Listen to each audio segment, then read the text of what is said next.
Class 9 के math के lecture में आपका स्वागत है। आज हम चैप्टर 4 का topic solution of linear equation, रैखिक समीकरण का हल लेकर आपके सामने प्रस्तुत हुए हैं।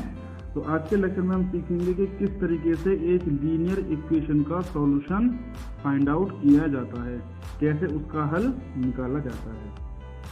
तो इस लेक्चर को आप स्टार्टिंग से एंड तक बड़े ध्यान से सुनिएगा और लेक्चर पसंद आने पर इसको शेयर और लाइक करना ना भूलें। और यदि आपने अभी तक मेरा चैनल सब्सक्राइब नहीं किया है तो उसको सब्सक्राइब कर लें, ठीक है। तो चलिए शुरू करते हैं आज का lecture, solution of linear equation. इसमें आपको एक इक्वेशन दी जाएगी और वो आपसे इसका सॉल्यूशन पूछेगा। 1, 2 या 3 या 4 कितने भी सॉल्यूशन वो आपसे पूछ सकता है, ठीक है। तो एक इक्वेशन लेके चलते हैं, 2x + 3y = 12। तो सॉल्यूशन का मतलब है x और y की ऐसी वैल्यू रखना कि अगर हम इसको सॉल्व करें x, y की वैल्यू रखने के बाद तो आंसर हमारा 12 आए। अगर 12 के अलावा कुछ और आंसर आ रहा है तो वो उसका सॉल्यूशन नहीं होगा, x और y की वो वैल्यू काउंट नहीं होंगी। तो x और y की हमें ऐसी वैल्यू रखनी है कि x में हम 2 की और y में हम 3 की मल्टीप्लाई करें तो आंसर 12 आए। तो ऐसे अब आप सोच रहे होंगे अगर ऐसा करेंगे तो बहुत टाइम लगेगा, कैसे करें इसको। तो देखिए बहुत ही सिंपल तरीका है। अभी आप यहाँ पर 2 वेरिएबल देख रहे हैं, 2 एक x और एक y। तो आपको किसी एक वेरिएबल को लेफ्ट साइड में रखना है और दूसरी वेरिएबल को आपको राइट हैंड साइड पर लेके आना है। ये आपकी चॉइस है कि आप लेफ्ट साइड में x को रखें या y को रखें, ठीक है। तो मैं यहाँ पर y को रखूंगा और x को मैं 12 के पास लेके जाऊंगा। तो ऐसा करने पर जो इक्वेशन आएगी मेरे पास वो कुछ इस तरीके से होगी, 3y = 12 - 2x। तो जब 2x प्लस का है, जब उसके इधर जाएगा तो माइनस का हो जाएगा। तो ऐसा करना है पहले आपको, एक वेरिएबल को लेफ्ट साइड में और एक वेरिएबल को राइट साइड में।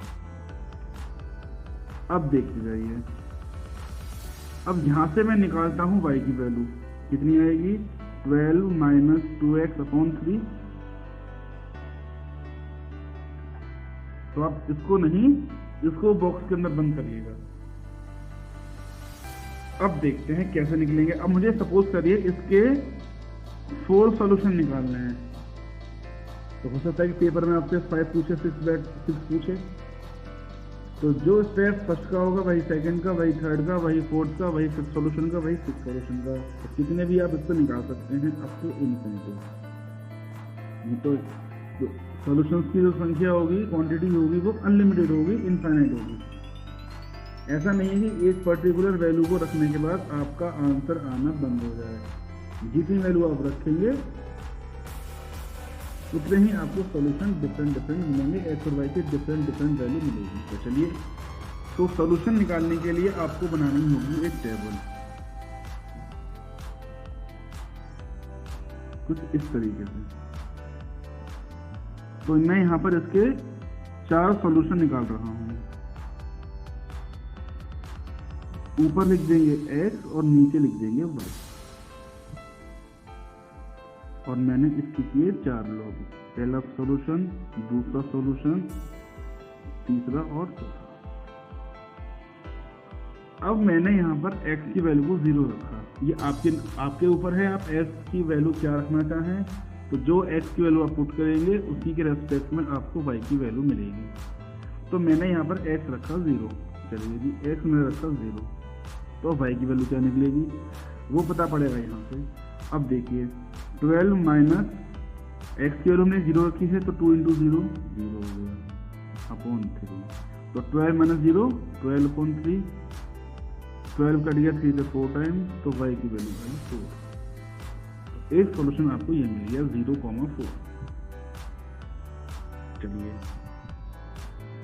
आप चाहें तो अब x की वैल्यू 1 रखें या 2 रखें, ठीक है। तो मैं रखता हूँ यहाँ पर x की वैल्यू 1। अब क्या हो जाएगा, 2 इंटू 1 2, तो 12 में से 2 गए कितने बजे, 10/3।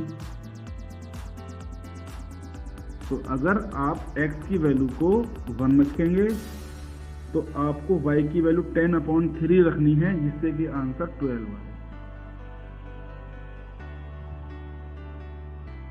ठीक, चलिए अब देखो मैं इसको लेके चलता हूँ। x मैंने 0 रखा तो y की वैल्यू कितनी आई, 4 आई। तो 3 इंटू 4 आया, नहीं आ गया 12। तो ये हो गया इसका एक सोल्यूशन। अब मैं x की जगह 1 और y की जगह 10/3 रखता हूँ, फिर देखते हैं क्या आंसर आता है। तो x की वैल्यू कितनी है, 1, तो 2 इंटू 1 प्लस 3 इंटू 10/3। तो 2 इंटू 1 2 प्लस 3 से 3 कैंसिल, तो 10 बचा। तो 2 प्लस 10 कितना होता है, 12। आगे राइट हैंड साइड के बराबर। तो हमें x और y की ऐसी वैल्यू रखनी है कि वो वैल्यू रखने पर लेफ्ट हैंड साइड और राइट हैंड साइड दोनों बराबर आ जाएं, दोनों इक्वल आ जाएं। और यहाँ पर आपने ऐसी वैल्यू पुट की, यहाँ पर 11 आया, यहाँ पर 12 आया, तो वो उसका सॉल्यूशन नहीं होगा।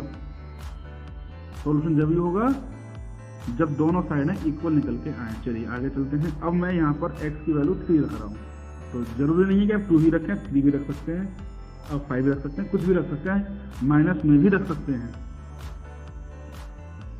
ठीक है, अब अगली वैल्यू जो 4 होगी मैं उसको माइनस में रख के दिखाऊंगा आपको। ठीक है, चलिए तो मैंने x की वैल्यू 3 रखी, तो चलिए तो 2 इंटू 3 6, तो 12 में 6 गए, 6/3। थर्ड सॉल्यूशन आ गया 3,2। अब मैं फोर्थ में रखता हूं माइनस का 3। अब देखिए कैसे, ध्यान से देखिएगा, 12 तो है ही है, -2 as it is into minus का 3 अपॉन का 3। तो 12 माइनस माइनस प्लस हो गए, 3 इंटू 2 12 और 6 18 होते हैं, 18/3। तो यदि आप x की वैल्यू -3 रखेंगे तो y की वैल्यू 6 आएगी। ठीक है, तो जब आप -3 रखेंगे और y 6 रखेंगे तो ऑटोमेटिक आंसर 12 आएगा। तो ये हो गए हमारे 4 सॉल्यूशन और क्वेश्चन हमारा कंप्लीट। इस तरीके से सॉल्यूशन ऑफ लीनियर इक्वेशन होगा। तो अगर आप ऐसे टेबल बनाएंगे तो आपको देखने में आसानी होगी, करने में आसानी होगी। और आप ऐसे नहीं बनाएंगे तो ढूंढते रहेंगे कि मैंने कौन सी वैल्यू कहाँ निकाली थी।